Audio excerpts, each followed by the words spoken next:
Hi, I'm Chris Dendys. I'm the Executive Director of Results Canada, and I just wanted to take a minute to thank you.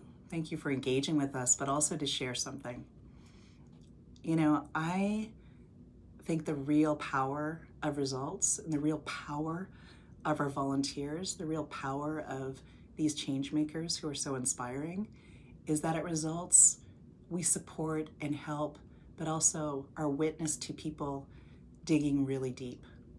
And when I say digging really deep in terms of their advocacy, pushing themselves to be very bold, pushing themselves outside of their comfort zone. I'll share a little, story about what I mean, which is we have this mantra at Results where, when people push themselves to be really bold, and for everybody that's something different. I remember when I was young, I was so afraid to speak in public. I mean, whether it was 10 people in a room or whether it was 1,000 people, didn't matter. I would be terrified. It would be like, when you're young and you're introducing yourself around a boardroom table and, suddenly they say that you should prepare to introduce yourself. When you go around the table and as it's going around, you can't even hear people's names because you can start feeling this emblem of fear in your chest.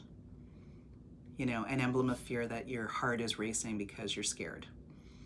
For Results volunteers or for anybody, anything that we do when we push ourselves to be bold, we'll often hear that emblem of fear.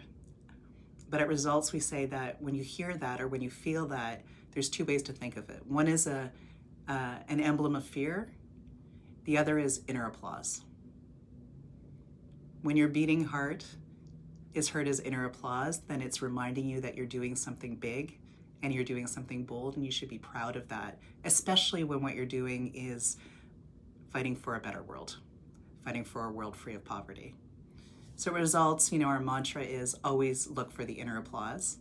And that's what we try to do with your resources and with your support to really empower individuals to see that they can make a difference, to be changed and transformed so that we can all collectively transform the world. So thank you, and always listen for the inner applause.